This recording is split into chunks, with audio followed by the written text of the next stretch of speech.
अब एक काम करते हैं, थोड़ा और मार्केट पर एक लॉन्ग टर्म ओपिनियन और थोड़ा इंडिविजुअल स्टॉक्स पर बात कर लेते हैं। अब हमारे साथ जेएम फाइनेंशियल के मैनेजिंग डायरेक्टर आशु मदान जुड़ रहे हैं। Ashu ji, good afternoon, thank you so much.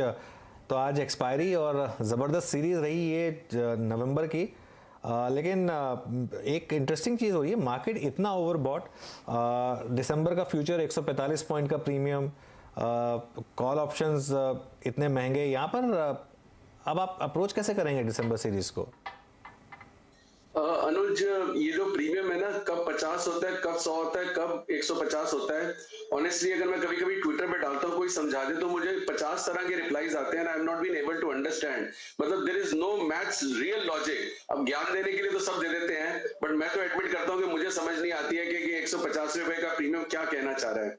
Anyways Anuj, coming back to point, option के प्रीमियम तो अनुज बहुत कम हो गए हैं। मतलब 13 की विक्स पे इंडिया चल रही है, ये तो मतलब बहुत ही रेयर सिचुएशन है। और इंडिया में अनुज इतने, मतलब the only thing we are producing right now is option sellers. Once an option seller is always an option seller. और ऑप्शन सेलिंग में सबसे बड़ी चीज क्या है अनुज, कि हमारे को ना एक ऑप्शन सेलर को आदत पड़ जाती है कि मेरी एक्स कैपिटल पे मुझे वाई अमाउंट हर बार घर लेके जाना है। For example what ever margin I have, कि मुझे हफ्ते का 2 लाख, महीने का 5 lakh, depending on the margin मुझे लेके जाना है। तो जो जो उसको उसको उस अमाउंट को घर ले जाने के लिए जो उसको 300 पॉइंट या 400 पॉइंट ऊपर बेचना पड़ता था, अब शायद वो 150-200 पॉइंट ऊपर बेचना पड़ रहा है। या उसको अगर वो 5000 क्वांटिटी में काम करना पड़ता था, अब वो 10,000 क्वांटिटी में काम करना पड़ रहा है। तो Anuj, these are very dangerous science. I mean, ये तो मुझे लगता है कि तूफान से पहले आने की शांति है, बट वो दिसंबर में तो नहीं लगता कि तूफान आएगा। यही विक्स पे हम चलेंगे क्योंकि लैक लस्टर मार्केट है।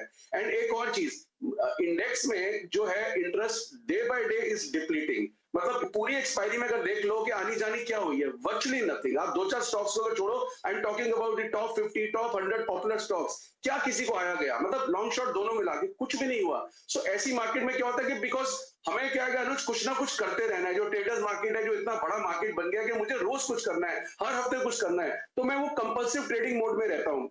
कंपल्सिव ट्रेडिंग मोड में ये रहता है कि मैं कोई ना कोई ट्रेड कहीं ना कहीं से ढूंढता रहूंगा, और वो ऑप्शन में दिखता है। तो हम स्टॉक ऑप्शन से इंडेक्स ऑप्शन में गए, इंडेक्स ऑप्शन में भी निफ्टी ऑप्शन से बैंक निफ्टी ऑप्शन में चले गए, क्योंकि वहां पे प्रीमियम ज्यादा दिखते हैं। दैट इज व्हाई आपने नोटिस किया होगा कि बैंक निफ्टी में तो फिर भी मूवमेंट है, निफ्टी में नहीं है। तो ये साइंस बहुत ही, मतलब एक ऑप्शन सेलर के लिए डेंजरस है।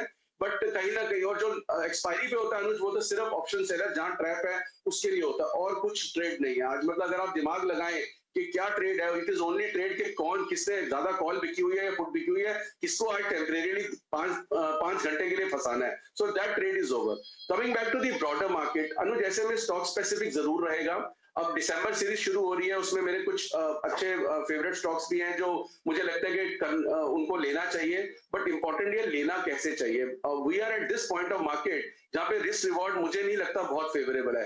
अभी क्या कि अभी हम आपको भी सॉरी, मैं सुन रहा था कि हाँ नहीं, बोलिए आपको भी मैं आपको भी मैं सुन रहा था कि मतलब हर जगह सुनता हूँ पीएसयू बैंक्स की बहुत बात हो रही है, बट मुझे लगता है कि जो रनअप आ गया, PSU banks have done it's bit. अगर जाना है तो मुझे वापस लगता है कि शिफ्ट करना चाहिए प्राइवेट बैंक्स में। सडनली यू विल सी अ लल इन पीएसयू बैंक्स। तो इतनी जल्दी फास्ट सेक्टोरल रोटेशन हो रही है for a normal retailer on the street कि वो 4 दिन में सेक्टर शिफ्ट कर ले, 4 दिन में ट्रेड शिफ्ट कर ले। वो अगर प्रॉफिटेबल हो तो हो भी जाता है, नहीं तो नहीं होता।